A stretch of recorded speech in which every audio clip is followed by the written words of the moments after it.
This is CBC Nova Scotia News.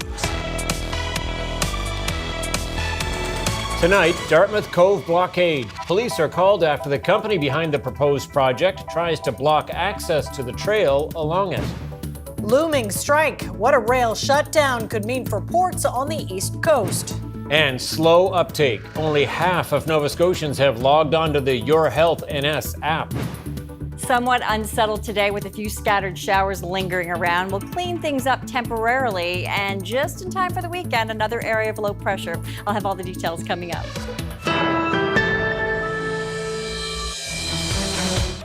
Good evening. A company looking to dump pyritic slate from new construction sites into the waters of Halifax Harbour attempted to block the trail today at Dartmouth Cove. Police were called to the scene not once, but twice as things escalated when people protested what was happening. The CBC's Paul Palmer was there and has this report.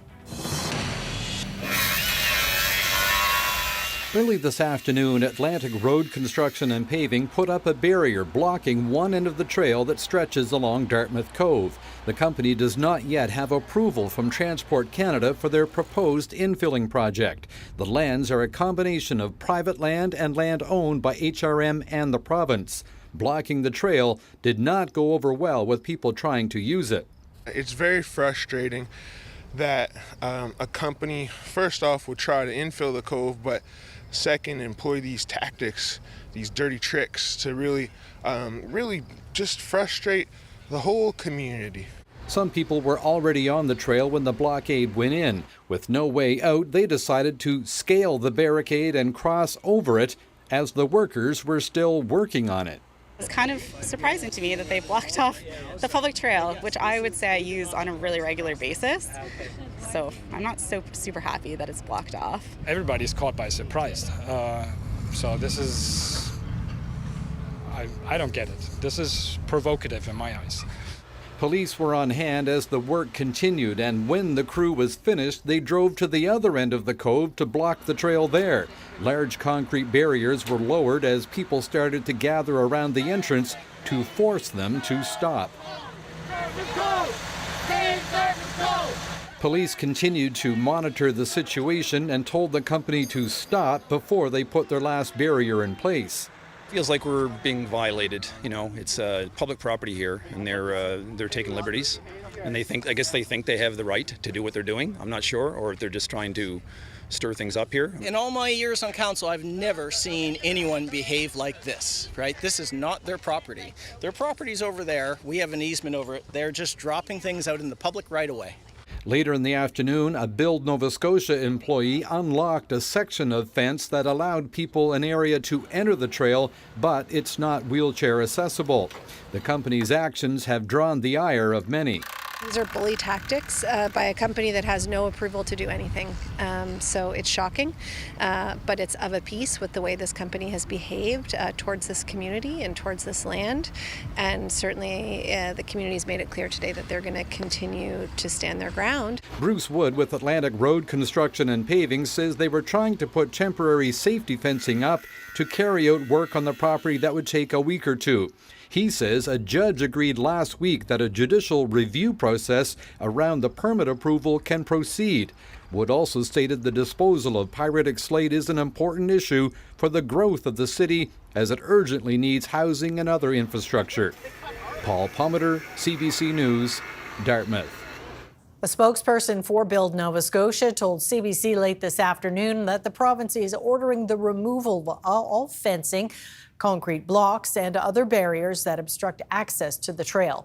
Build Nova Scotia says the company did not have permission to put up the barriers, which are on provincial land. A letter to Atlantic Road Construction and Paving says they have until noon on Friday to remove the obstructions.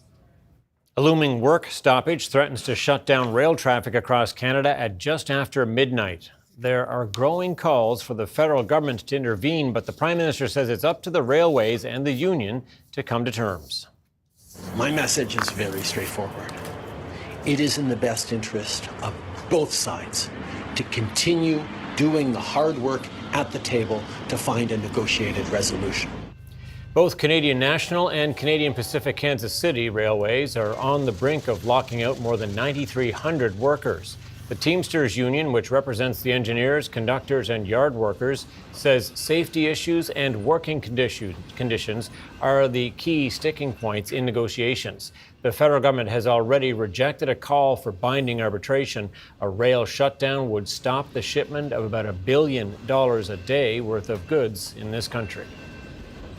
Well, here on the East Coast, the ports of St. John and Halifax rely on those trains to transport goods coming in and out of the country. The CBC's Brett Ruskin now on what kind of an impact a shutdown would have here.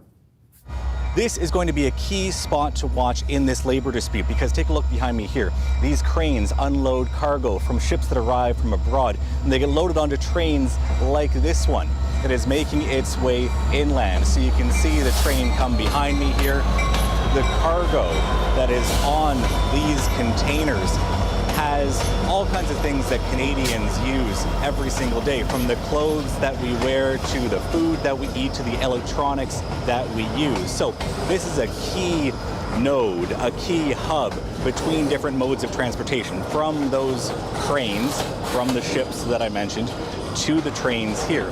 Now, just past the train, if you can see between the different containers, between the cars, there are trucks. That is the other mode of transportation that is used to get goods to and from those ships.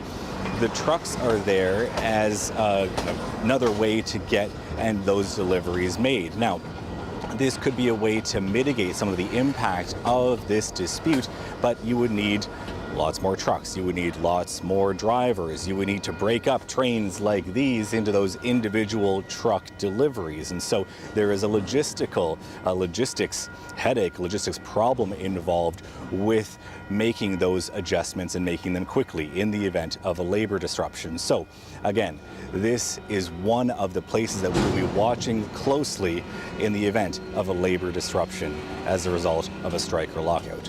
Brett Ruskin, CBC News, Halifax. The search has concluded for a missing kayaker at Long Lake Provincial Park. Search and rescue crews had been looking for 26-year-old Jashandeep Kaur, who went missing on the Spryfield Lake Sunday afternoon. The search included rescue boats with sonars, drones, and a helicopter. On Monday, crews located Kaur's kayak, life jacket, and cell phone. Police say the investigation will continue as a missing persons case.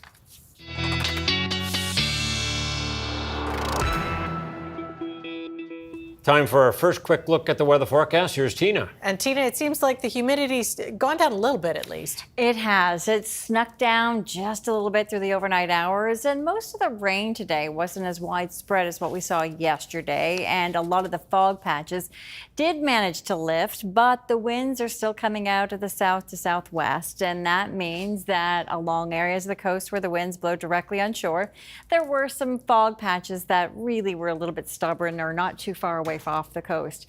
Back Row Point coming in at 14 degrees, so we do still have some low-level clouds there, but Yarmouth kind of broke out into some sunshine this afternoon as well at 20, 22 in Kentville. We have 23 in Truro, but Cape Breton was boasting some pretty summertime temperatures this afternoon, with temperatures climbing up to around 27 degrees in Sydney. Now we're backing off to around 24, so still pretty humid in Cape Breton, but that will come down as well. Now, a few scattered showers were showing up on the radar this afternoon, but the bulk of the moisture is following this area of low pressure that is off the coast of Nova Scotia, and it will be sliding by Cape Breton over the course of the next 12 hours, getting close, but not really increasing the rain chances. The general trend will be to see some of those skies starting to clear, holding on to a slight chance of showers into the evening hours, but that chance is really diminishing as this area of low pressure continues to work its way off towards the east.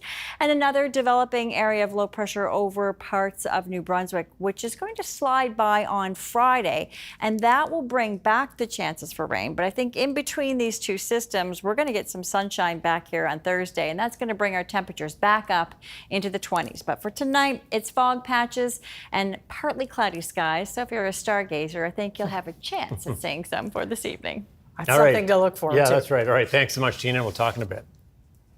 Fishermen who lost fishing gear in the Shelburne wildfire are receiving word they will receive compensation from the provincial government. The wildfire near Barrington Lake broke out late last May and grew to more than 23,000 hectares. It burned for 2 months, destroying about 60 structures and the fishing gear of more than a dozen local fishermen. A substantial amount of money. Captains are receiving between 50 and 60% of the numbers that I've been told so far. And, we've got people who are receiving, $150, $160, $175,000, which is substantial. When you take someone who's lost their home and lost their garage and all of their fishing equipment and, just devastating situation to go through. And they are happy to be receiving some compensation. And I'll talk to Dan Fleck of the Brazil Rock Lobster Association about the compensation and the struggles of the past year. That's our Newsmaker interview just after 6:30. Cape Breton Regional Police are looking for 2 suspects after an armed robbery at the Ashby Legion in Sydney. The president of Branch 138 told CBC 2 masked men entered with a gun last Thursday at around 9 p.m. They stole about $4,000. The money supports the operations of the building and veterans in the community. There were about a dozen people in the facility at the time. This is a very serious matter, and we take it very serious as a police service. Something like this here with a weapon involved, it steps it up to the next level. So we are very concerned with it, and we have the major crime unit is investigating it, putting all our resources, K9, everybody was out that evening, patrols, K9, major crime, our forensic ident section. Fraser says nobody was hurt and police believe the incident is isolated. The province is continuing to expand the Your Health NS app, but since launching in November, less than half of Nova Scotians have logged on. As the CBC's Luke Ettinger reports, the health minister says uptake has been slower than anticipated. I have a blood test that I need to have done shortly, so I'm going to find out when there's an opening over at Bears Road. Almost 400,000 Nova Scotians like Bill Van Gorder have downloaded the province's health app since it launched in November 2023. So we do feel that the message is getting out there, and maybe not always as quickly as we'd like, but the more functionality we add to the app, I believe that it will also increase the uptake. Health Minister Michelle Thompson says there's been 89,000 downloads since Nova Scotians over 16 were allowed to access health records through the app in July. She says Your Health NS helps Nova Scotians navigate and understand the healthcare system, but still less than half of residents have hit download. Have you heard of the Your Health NS app? Not as of yet. No, honestly speaking, I haven't heard about it. Is this something you could see yourself using? Yep. My age, we get sick a lot. And so sooner or later, I'm going to have to get in touch with one of these services. I would say that it's probably not resonating because what people care about is access to care in the communities that they live in. The health minister says accessing health records on the app could reduce follow-up visits. Data from surveys of patients who took part in the pilot were provided to the Nova Scotia NDP through an access to information request. The document provided to CBC News shows less than a third felt they didn't need to visit their primary care clinic due to having access to their records. But as of June 1st, 160,234 Nova Scotians were on the Need a Family Practice Registry. Listen, tools help people manage their healthcare when they have access to a family doctor or a nurse practitioner, when they have healthcare professionals that are helping them deal with their complicated health issues and helping them stay healthy. In the meantime, app users are expressing an interest in continuing to log on. My final answer would be having a family doctor that I could call, but without that, I guess it's another option to try to get attention when we need it. Going to be a while before I can talk to my family doctor. I go on and look and see what's been sent to her, so I know what's involved in my own health and could be my own best health advocate. Luke Ettinger, CBC News, Halifax. Some lucky volunteers in LaHave got to dig up some history this week. To celebrate Acadian Heritage Month, the Fort Point Museum held an archaeological dig on the museum grounds. Our Hannah Vino has the story. A handful of people are on their hands and knees digging through the dirt at Fort Point Museum. They are searching for artifacts such as pottery, nails, and any other materials from Fort Ste. Marie de Grace before it was burned down in the 1650s.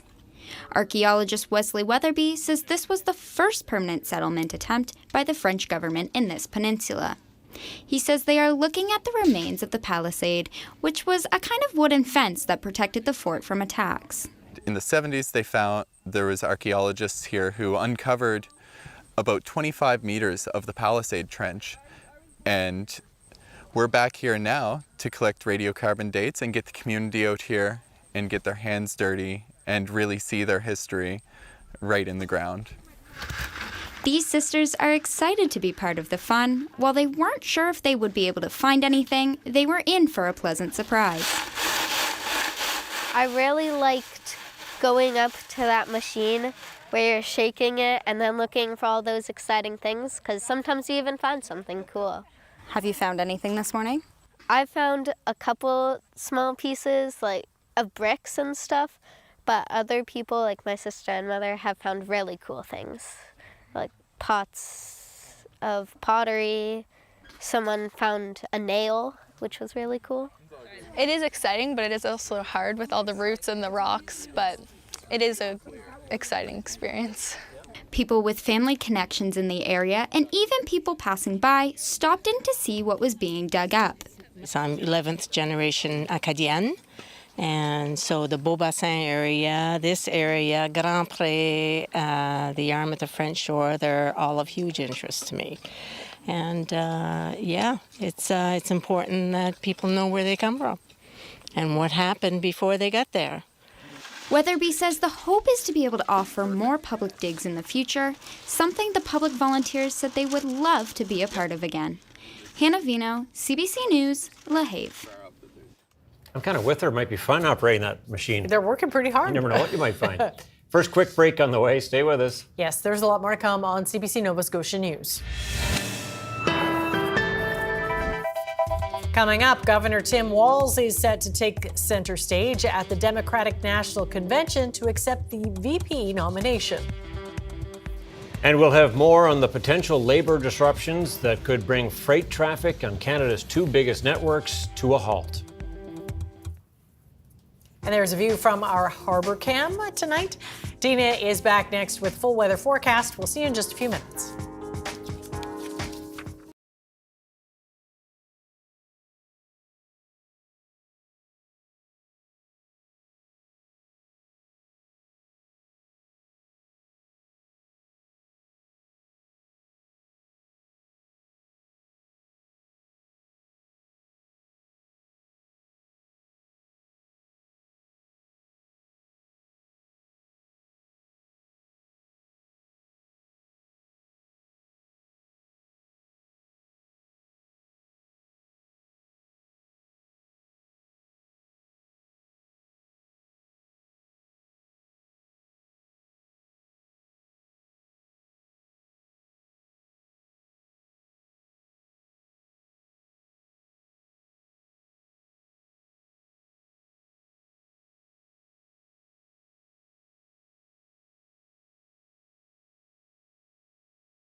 All right, Tina's here to talk about the full weather forecast, and yeah, well, there's stuff to talk about, isn't there? There's hope on the horizon too for the weekend. There is. You know, I don't know. I'm hanging on to the last couple of weeks of summer, and it's going to feel not? like it. Yeah.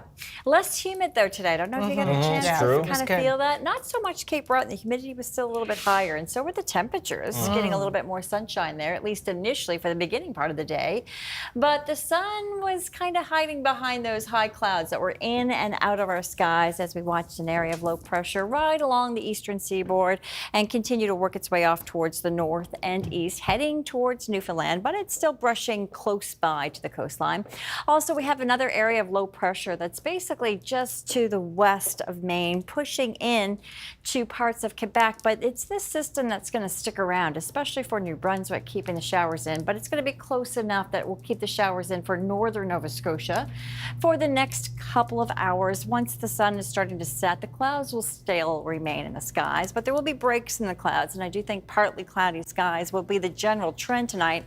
And if it wasn't for the fog patches, we would wake up to a mix of sun and clouds tomorrow, but there will be fog early tomorrow morning, and it will be quite patchy. So along areas of the coast where those winds will be picking up out of the south and west eventually, that's where we'll find the fog patches really sticking along the coastline and moving its way inland. So all in all, not a bad day today. There was some breaks in the clouds and certainly seeing lots of breaks back to the west.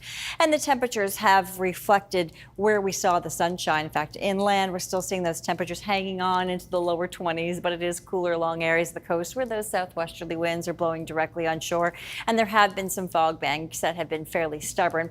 And the temperatures are still pretty warm in the eastern mainland, right into Cape Breton, 24 right now in Antigonish, still 23 in Sydney. Beautiful evening. The humidity will slowly start sliding once again, but this area of low pressure is going to stick around for another day before it starts really kicking off towards the north and east. And this ridge of high pressure is trying to make it move, but it's pretty stubborn. It's anchored in. So what we can expect for the remainder of the evening, once again, the skies are starting to break, the clouds that is, back to the west. It's still pretty cloudy off towards the east. When the clouds start to break, the fog patches will start to settle in, but the winds should stay fairly breezy, not too bad, but it should mix things up a little bit. So it will make it hard for the fog to really take hold, except for areas along the coast. But overnight tonight, temperatures a little bit cooler than what we saw last night. So yeah, the humidity has come down. It's going to be a nice refreshing evening. Tomorrow morning, when you wake up, temperatures will be into the mid-teens, and then we'll start riding those temperatures all the way up into the mid-20s for most with the help of the sunshine. So over the course of the next 24 hours, we had that weak area of low pressure off the coastline. We've got this area of low pressure that, again, is slow to move. It will keep the clouds fairly thick across northern Nova Scotia tomorrow afternoon, and then again on Friday afternoon with some chances of showers. So Thursday looks pretty dry for Nova Scotia. The shower chances come back into the forecast on Friday, courtesy of that low. We clear out once again, courtesy of a ridge of high pressure on Saturday. And then this weak disturbance pulls out of Quebec. That will bring back the cloud cover during the day on Sunday and bring chances for showers late in the day. So for tomorrow, temperatures once again into the mid-20s. It will be cooler along areas of the coast. Again, a shower chance possible on Friday. Morning fog tomorrow. Showers possible Friday afternoon. Sunshine on Sunday and temperatures back into the mid-20s, and then maybe a slight chance for showers late in the day on Sunday into Monday. But all in all, it's still feeling pretty much like summer, and the weather is kind of settling out. No big thunderstorms in the forecast, at least not for the next couple of days. Okay, that's good to know. Thanks, all right, Tina. Thanks so much, Tina. Well, up next, I'll talk with Dan Fleck of the Brazil Rock Lobster Association about compensation for fishermen who lost gear during last year's wildfire. That is tonight's Newsmaker interview. Please stay with us. You are watching CBC Nova Scotia News.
Fishermen who lost fishing gear in the Shelburne wildfire are receiving word they will receive compensation from the provincial government.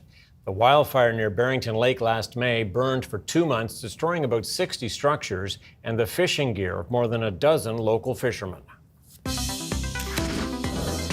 Dan Fleck is with the Brazil Rock Lobster Association, representing fishermen in lobster fishing areas 33 and 34. Mr. Fleck, what exactly are fishermen affected by the Shelburne wildfires hearing about compensation for lost gear? Good day, Tom. Well, as you know, we had the Shelburne County wildfires tear through the communities last May of 2023, and a lot of captains who live in the area had lost fishing gear, and fishing gear that's stored out of doors is not covered by insurance, so there were some great losses. And very recently, we've learned that the captains are being contacted and they are being compensated for some of their losses. So that's compensated for lost gear. What about lost income or the inability to go fishing in the robust way that they might have in a normal year? No, only the fishing gear that was lost. An example, if someone had like a wagon or a trailer or a compressor that they used to work on gear, that stuff was not eligible for reimbursement. It was only the fishing gear, the traps, the buoys, the lines, swordfish gear, herring, mackerel, all the different species. It's only the actual fishing gear that was eligible. So are we talking about a lot of money here? A substantial amount of money. Captains are receiving between 50 and 60% of the numbers that I've been told so far. And, we've got people who are receiving, $150, $160, $175,000, which is substantial. When you take someone who's lost their home and lost their garage and all of their fishing equipment and, just devastating situation to go through. And they are happy to be receiving some compensation. So how are they feeling about that other portion that isn't covered? How are they managing that? You take what you can get. They're thankful for what they're receiving. My term would be better than something's better than nothing. Of course, it would have been nice to receive more, but they are thankful for receiving some compensation and reimbursement through the Disaster Financial Assistance Program administered by the Minister Lohr's Office of Emergency Management Office. Yeah, the provincial government. What Correct. has this last year been like for fishermen who were affected by the wildfire? I mean, how did they manage? They borrowed gear. There were we organized gear donations of traps, ropes, and buoys, and the different fishing gear, and they did the best they could do. And it was a large expense. Fishing gear is expensive, and they had to go out and buy a lot of gear. So it definitely hurt the bottom line of their business and their income for the year. And so with this money now, are they able to replenish much of what was lost? I mean, how do they deal with this wildfire, which they're probably still feeling the effects of as they go forward now? Well, they're back on track, and we fish in the winter months through the December through May for the commercial season in the LFAs 33 and 34, and they were able to fish last year to gather up what equipment they had, and now they're able to replenish that gear and improve upon the gear that they have. A lot of it was a patchwork to get them going. We're seeing these disasters, whether it be flooding or fire, or more of them, it seems, of late. And we're hearing lots of stories about people who try to get compensation, and for some that may be frustrating, and others maybe it's easier. What have you learned, or what have fishermen there learned about what it takes to get government compensation in the wake of a disaster? Disaster is the word. I mean, we look last spring, we had the wildfire.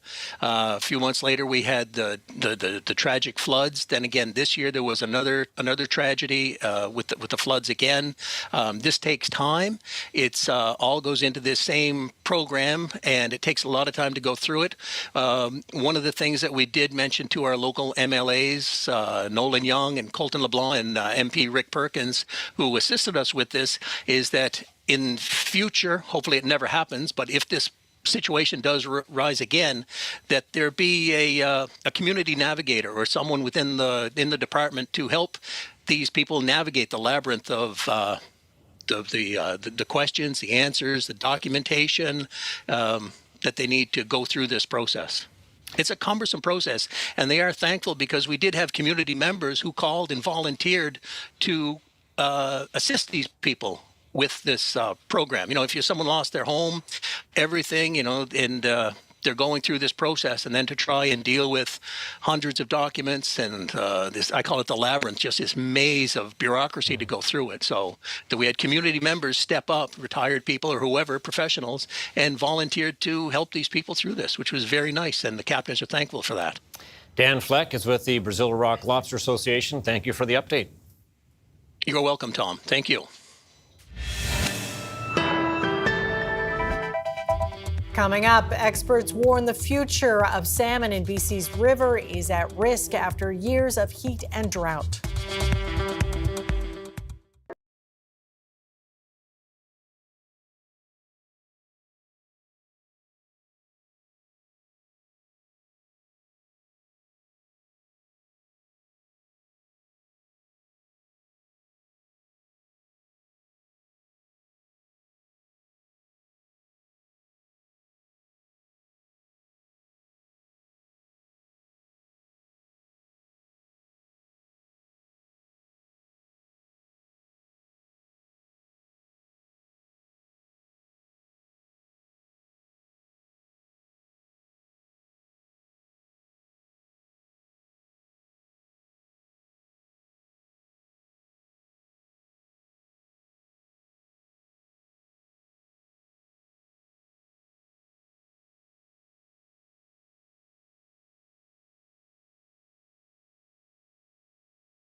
Welcome back. As we mentioned earlier, businesses, farmers, and commuters are bracing for a looming work stoppage at Canada's two main railways. Canadian National and Canadian Pacific Kansas City are set to lock out 9,300 engineers, conductors, and yard workers.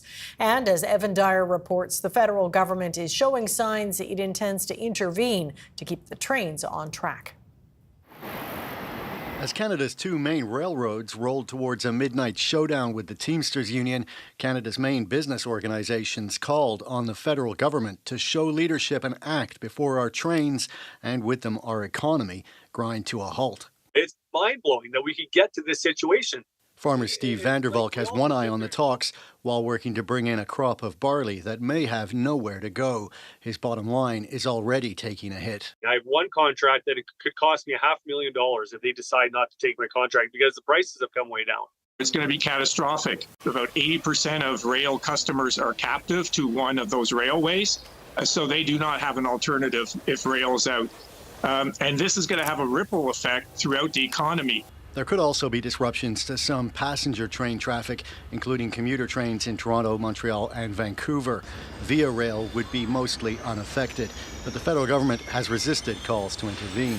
The best deals are reached at the bargaining table, and I am calling with extreme seriousness on the employers and on the union to roll up their sleeves to get a deal done. The government has the power to order the railroads to keep operating and to send the labour dispute to binding arbitration. CN Rail has already asked for that. The minister needs to intervene because the Teamsters are not negotiating seriously or engaging with us in a meaningful way to advance this. But the government's NDP partner has said it will oppose a forced settlement. This is really about the CN Rail and CP Rail, big profitable corporations trying to exploit workers. Are you kidding me? Do you know how many working people are going to be affected by this stoppage? Like millions. We're dealing with an employer-driven work stoppage, with both companies having served a lockout notice. If the companies want a deal, there's certainly a deal to be made. Labour Minister Steve McKinnon hinted today that the government's patience is running out. Obviously not a pace or a pace of progress that is acceptable to Canadians in such a sensitive industry. But McKinnon didn't say if the government will let the deadline pass or act before the clock strikes 12. Evan Dyer, CBC News, Ottawa. U.S. voters are about to get to know Minnesota Governor Tim Walz a little better. He's delivering the headline speech tonight at the Democratic National Convention. Walz wasn't well known on the national stage until he was picked by Kamala Harris to be her running mate. Katie Simpson has spent the day chatting with Democrats about what they hope to hear from Walz. We are inside a space called Dem-Palooza. During the day, while there are caucus meetings and strategy sessions, Democrats come here to this place. They can get merchandise, they spend time with like-minded people, they sort of come and browse a bunch of kiosks, and you can even get your photo taken with a cardboard cutout of Kamala Harris, as we're seeing right here. There is a lot of energy and excitement about Democrats in this moment, but tonight is all about the vice presidential nominee, Tim Walz. People we spoke with are looking to hear a message of unity, and they're keen to learn more about him. Tim Walz understands regular families and how they're dealing with things, and I'm just looking forward to a team at the top with Vice President Harris and Governor Walz that really cares about every single person in this country and not just a few. I want to hear what he wants us to say to people in rural areas and what are going to be the things that he and Kamala plan to do for rural America, because America really is a rural country. So I think he's just, an average guy and just, like the kind of guy that you'd want to have, be friends with and hang out with and just, normal and can relate to a lot of people.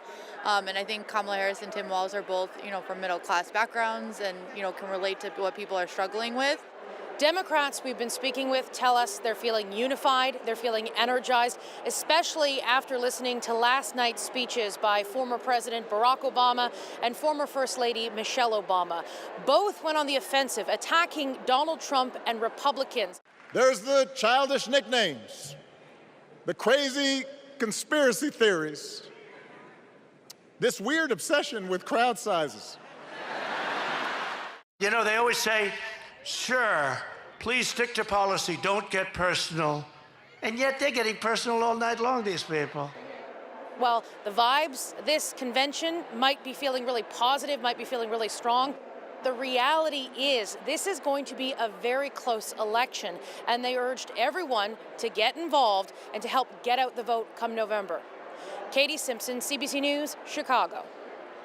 Protests against the war in Gaza are happening this week outside the Democratic National Convention in Chicago. Shut down the DNC! Shut down the DNC! The demonstrators are calling on the Biden administration to stop arming Israel in its fight against Hamas. So far, the rallies have not been as large as expected. President Biden strongly supported Israel after the Hamas attack in October. But Monday night, he said protesters have a point, that a lot of innocent people are being killed on both sides. The U.S. is pushing for a ceasefire agreement and hostage deal between Israel and Hamas. On the fierce urgency of now. This needs to get done, and it needs to get done in the days ahead, and we will do everything possible to get it across the finish line. Negotiations are set to resume tomorrow in Cairo, but today an Egyptian mediator said that Hamas will not agree to the current proposal. Hamas claims Israel has been adding demands. Blinken says Israel has accepted the proposal. The urgency to reach an agreement comes after Iran has threatened retaliation for the killing of a Hamas leader in Tehran. As talks drag on for a ceasefire in Gaza, the fighting continues. Palestinian health officials said at least 50 people were killed in Israeli airstrikes on Gaza in the last day. Meanwhile, Israel has begun burying the bodies of 6 hostages retrieved by its troops. Sasha Petrusik is in the southern Israel area where Palestinians abducted the hostages last October. In the Near Oz kibbutz, you can see Gaza, you can hear the shells and the drones overhead as the war continues. But this is what's left behind here. This is one of the first areas that the militants came to on October 7th. They attacked these houses in this kibbutz, and they murdered some 46 people. They kidnapped another 71, and in all, about a quarter of the residents of this kibbutz suffered in one way or another. Yesterday, when they found 6 bodies, many of them were actually from this area. People didn't know about one of them. They didn't know that the man was dead, and today they buried him in a funeral. Now, this is the sort of thing that sticks in the minds of people in Israel. They are thinking about places like this right next to the border, how vulnerable they are, and how little the government did on that day, how little the troops did to rescue them. It took almost 2 days for troops to really take control of this kibbutz again, which was incredible when you think of the size of the Israeli military and how close it was to everything else. But nobody really expected it. And yet, this is what's left behind.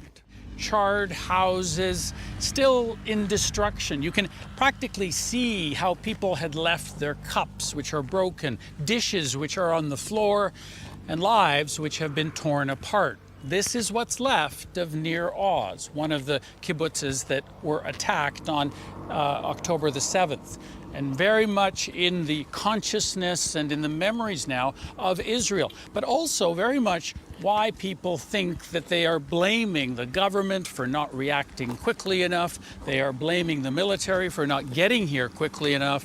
Why people are so upset still mourning at these funerals. Sasha Petrusik, CBC News, the Nir Oz kibbutz. Moscow has come under one of the largest attacks by Ukrainian drones since the start of fighting in 2022. Russian officials say all of the weapons headed towards the capital were destroyed. The drone attack comes as Ukrainian forces continue pushing into Russia's western Kursk region.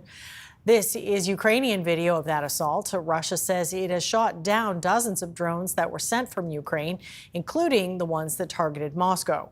Meanwhile, Canada has pledged more humanitarian aid to Ukraine, specifically to help Ukrainian children displaced by the war. Ottawa has promised to donate nearly $6 million, with $2 million going to Save the Children Canada, which is supporting Ukrainian kids. The bodies of 5 of the missing passengers have been reportedly found aboard a super yacht that sank off the coast of Sicily earlier this week. Search efforts have ended for the day. The bodies are being removed from the capsized boat and taken ashore. The luxury sailboat was owned by the wife of UK tech entrepreneur Mike Lynch. Lynch and his 18-year-old daughter Hannah are among those listed as missing. A Canadian who was the chef on the boat died in the sinking. His body was recovered early in the search. 15 people managed to escape to safety. The yacht got caught in bad weather and went down in about 50 meters of water on Monday. It's thought the vessel may have been hit by a waterspout. Police in Pakistan have charged a man with cyber terrorism, saying he spread misinformation that fueled riots in the UK earlier this month. The riots went for days and led to the arrests of thousands of people.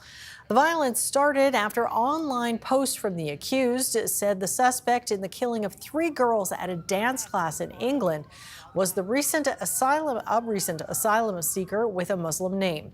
The suspect was, in fact, born in the UK. The man charged in Pakistan says he only reposted the information. Salmon are beginning to migrate into BC rivers to lay their eggs, but with warmer, drier conditions, their journey upstream is becoming increasingly more difficult. Yvette Brend looks at why researchers are worried. People gather here from all over to see salmon heading upstream. They go from side to side to lay eggs and do the matchmaking and creating new life. Those fish, a staple of BC's economy, are facing growing threats from drought, less snow, and low water levels, all take a toll. This year in particular is alarming is because we didn't really rebuild those glacier-driven, snow-driven rivers. And so now we're starting to see the consequences of that play out. And it's not just drought. Wildfires and storms can also hurt fish. They end up experiencing a lot more stress and potentially, deaths and strandings. The federal fisheries says they are working with First Nations to rebuild shorelines and replant cottonwood trees to offer shade and stability, especially in places hit by wildfire and drought. First Nations leaders along the Fraser River want more done. It's concerning for me because in the past 20 years, I've been saying the water's getting warmer. Today, off the coast of Haida Gwaii, this fisherman hopes his catch is a sign that salmon are adapting to climate change. The first 3 lines that we checked, and there was a fish on every hook, so that gives you some sense of the abundance of fish that we're encountering up here. But low river levels this year could spell disaster. To lose the salmon, to be able to watch them do their thing, the food that they provide to the other wildlife, just the natural cycle of things would be devastating. And ecologists say the impacts may not show up for another 4 years. Yvette Brend, CBC News, Vancouver.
Welcome back. Well, a goat named Boots has become a local celebrity in Lethbridge, Alberta, and on social media as well. The CBC's Osei Arete prepared this report on Boots and his growing herd of fans. After 2.5 years, it's still the same reaction. Oh my God, is that a goat? Can I pet him? Yeah, very gentle. Come and see him. So we're Susan and Jeff, and we own a 2.5-year-old Nigerian dwarf goat named Boots. We had our dog Carly for 16.5 years, and then we had to put her down. It was a long day with not my buddy with me. So I got on YouTube, and what's the first video I find? Baby goats in pajamas. And that's how it started. He was born on our anniversary, and we went over to see him, and he was one of 4 brothers. We picked up his brothers, and they kicked and screamed and hollered. They wanted absolutely nothing to do with us. When we picked up Boots, he tucked his head in underneath our chin, cuddled right in, and wanted to go to sleep. There was no challenge. He's our goat. You can't have a single goat like we do unless you're committed to being with him 24 hours a day, not 23.5. It's 24. They get high anxiety, they get sick, and they will die. So he's not for everybody. He has to have a very specific trained vet to take care of him. They don't drink water like a dog. And it still bothers, just drives me crazy. So when he gets really thirsty, he will go and look for tree leaves first or green grass. Susan has been teaching him tricks in an hour or less. That's how fast he learns. So yeah, he's easier, in one way he's easier to train than a dog, but then that also means that you can't get away with any bad habits. He's so sweet. What's his name? Boots. Boots? Is his difference seems to be a huge draw and an opening up of conversation and breaking the ice. It started with our walks and our walks Here. around here, around Henderson Lake. You know that people come out for a walk for a number of different reasons, but everyone kind of looks the same. You don't know about their mental health and what's happening in their life that day or that week or that month. But when you have Boots with you, they open up. When they're leaving, they open up about the joy that he's brought to their life, to their day, and how much they needed that. And that's just been remarkable. And people, complete strangers, telling us how their life has gotten better within that hour and appreciate just because they got to see Boots.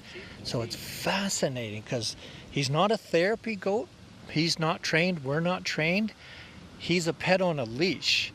But it's way bigger than that. And I think for us as well, when we have days that aren't the most positive or we're not the most energetic, it gives us purpose and makes us get up and go outside.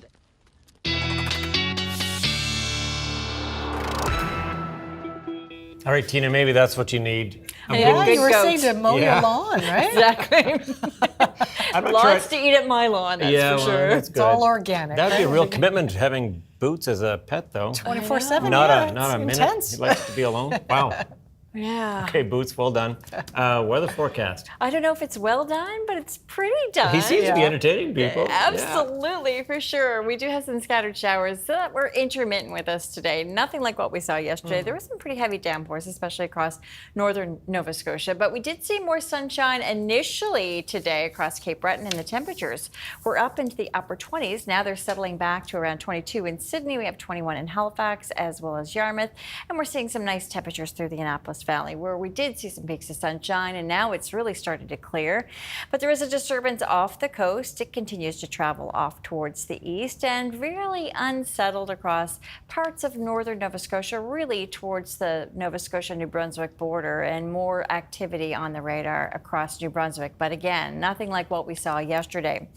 There is an area of low pressure that's still spinning in Maine, and it will be pushing into New Brunswick tomorrow. That's where the action will be, but in a stray scattered shower through the Annapolis Valley tomorrow, not out of the question, but most will stay dry until Friday, and that's when our chances of rain come back into the forecast, just temporary.